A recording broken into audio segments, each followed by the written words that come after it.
It's Christmas Eve. Some of you may be listening to this later. That's fine on the replay. We have 5 different platforms that we're actually broadcasting over. And so anyway, thank you for listening whenever you are listening. And I really do hope that you have a Merry Christmas.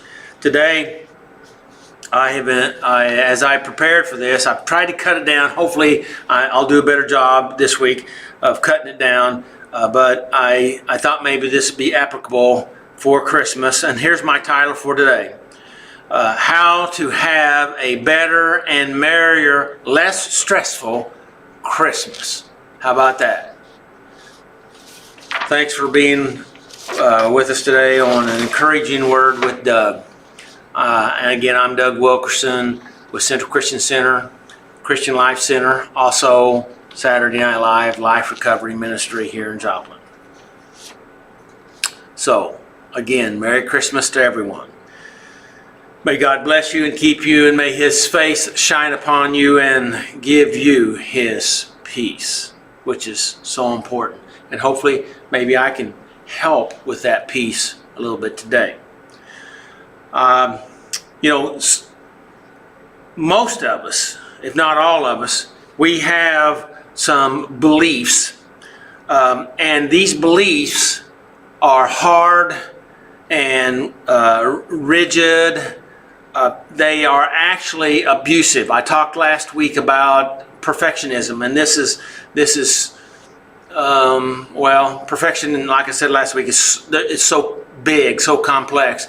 Anyway, I thought that I would address this, and this is about the 3 different areas that we have thoughts in that we have some musts, M-U-S-T, S, musts, that these must statements we carry around with us, and most of them, if not probably, I don't know, I want to say all of them, but absolutely a lot of them are very abusive. And in these 3 areas, this is about the must statements we say about ourselves, the must statement we say about others, and the must statement that we say about life or the world. And so, in short, here at Christmas time, I'm trying to condense it a little bit. Hopefully I can do that and give you some thoughts to help you to have a happier and better Christmas. Hopefully. Because we set ourselves up for trouble. In fact, Epictetus said that we actually disturb ourselves over these things. We cause ourselves to be disturbed. And so the first belief is this, that we believe that we must be perfect. We have to be perfect. And if we're not perfect, then we believe that we are a terrible and worthless, even a loser of a person. That's the first belief that we hang around. Now, one of these 3 you'll probably identify with, if not more of them.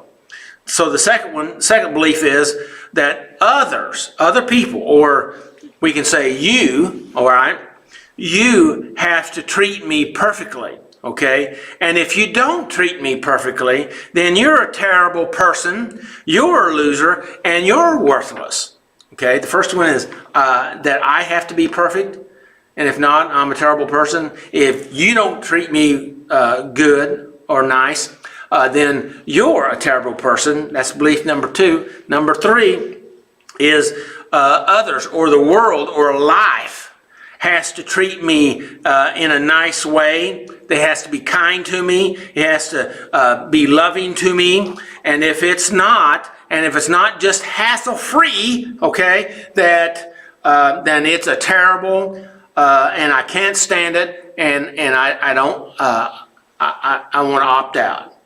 Those are the 3 must statements, okay? And these must statements are some core irrational beliefs that all of us, some say all of us have. Either 1, 2, or 3, all right, or a combination thereof. So, here in this Christmas time, got a question for you. If you're disturbed, then what do we do about it? Okay? And we have to identify what it is that we're believing, because if we're believing something, we're setting ourselves up to be disturbed, then there's only one person that can fix that, and that's you, not them, not the world, okay?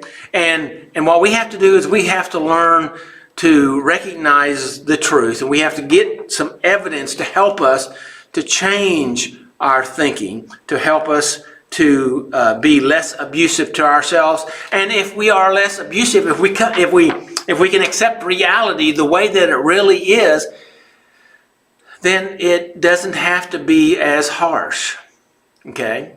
Now it's not going to fix everything, but it can make it bearable. Okay. So what do? We have to ask a question. We have to ask ourselves these questions and seek evidence. And here's some evidence or some truth that we can look at. And I believe I'd say all of us already know this. And the truth is that we're all flawed human beings. Could you agree with that? We're all flawed human beings. In other words, none of us are perfect. Then why do we keep trying to be perfect or demand perfection out of others or life or the world? And if we set ourselves up that way, we're going to be troubled or disturbed. Definitely disappointed. Okay? So we don't have to like reality or the truth, but we really, it's in our best interest to accept it. So I need to move on because I don't want to take long today. So I'm a flawed human being. This is something that we have to consciously look at. And if you recognize it as being true, you need to accept that, okay, consciously, so that you can bring it into your unconsciousness, okay? I'm a flawed human being. Others are a flawed human being, and this world is a flawed world. Hey, I'm messy, you're messy, we're all messy. This world is a messy place. It's a mess. And we are either going to add to the mess or we're going to do things to help it to be less messy. And I believe that if you're watching this, that your desire is to have a better life and also to help that's around us and to be less messy and to be a better world. Okay? That's part of I believe, our purpose, our goal, our destiny is to affect this world, our lives, to make it better. To leave our mark in a positive, healthy way. So the truth and evidence is essential to begin to turn our thinking around. Where is it written in stone that what you say has to be the way it's going to be? Okay. Where is it written in stone that what you say or what you think? Well, I just always believe that way. Well, you're comfortable with your beliefs, but are they rational? Are they true? Okay? Now, you feel they may be true, but does that make it true? Where is it written down in stone? Think about it. I'm not trying to make you mad, but I am trying to jar your thinking, right? Because I believe if we think more rationally, then our life is better, and we are actually have more joy and happiness and better relationships. Okay, so where is it that it says that you have to do everything perfectly so that I can have a better Christmas, or a happier Christmas, or a merrier Christmas? All right. Why is it that you think that you have to perform flawlessly to have a better Christmas, or why this world, why everything around us has to yield itself to your will so that it's hassle-free and easy for you so that you can have a better Christmas. And I know that may sound a little harsh, but the fact of it is, life is not easy, okay? Now, we can either make it not as hard, or we can actually complicate it and make it even harder. And when we do that, then what we do is we get ourselves overwhelmed, and then we look for coping mechanisms slash addictions, and there are many different forms of addictions that we hide in and avoid and numb out and find solace in, or even in some times of our life even help us to make it through. But the fact of it is, then we stay there and live way too long, and it costs us way too much, and we get very little for it as time goes on. So let's go on. I sidetracked. So what do? Well, here's some healthier thoughts, okay? And we have to change our thinking here. We have to begin to align with reality, and the way you do that is ask better questions. You want better results? Ask better questions, whether it's in business or life or relationship, whatever. So here it is, and the statement is that I strongly prefer to do well and get the approval of other people, but even if I fail, I will accept myself fully. You know, I got thinking about that. Even if I fail, we're going to all fail because we're flawed human beings. The fact of it is, we learn from our failures. And people fail. And we need to recognize that they fail. But even if they fail, even if I fail, well, let's just put it that way, I will accept me fully. We really need to accept us fully. Love ourselves. Love thy neighbor as thyself, as I talked about last week. Okay, number 2, I strongly prefer. Okay, we talked about the negative beliefs. Now we're talking about the positive beliefs that you strongly prefer, that you treat me reasonably, okay, kindly, lovingly. But since I don't run the universe, and that it is part of being human to err or to be flawed, I then cannot control you. I can't control anybody. I can't control anybody's decisions. It's entirely up to them.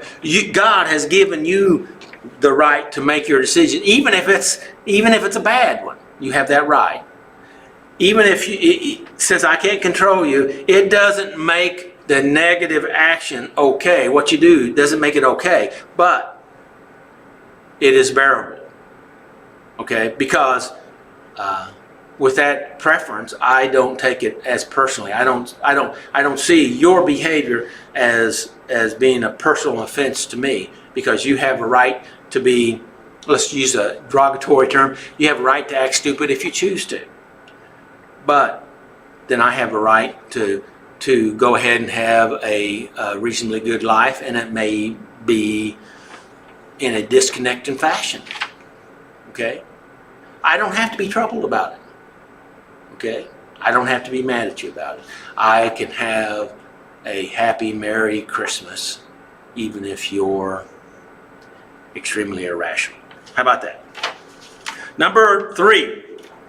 And no, I don't know of anybody at this particular moment that's in my sphere of my life that I'm having difficulty. Things are good with my wife and I and my kids, and so everything's good.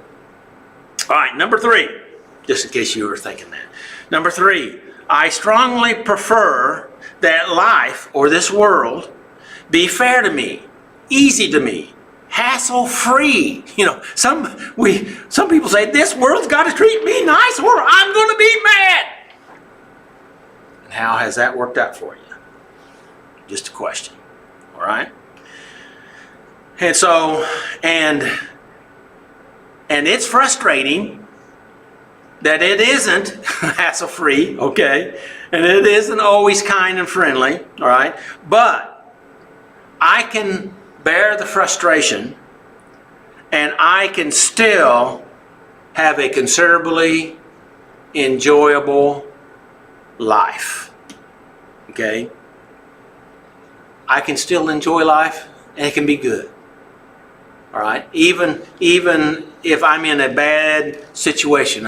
I think of Viktor Frankl when he was in the Nazi Germany death camp, that he said that he determined, he was more in control of his choices, his internal life, how he was going to be, than his captors, because we get to choose.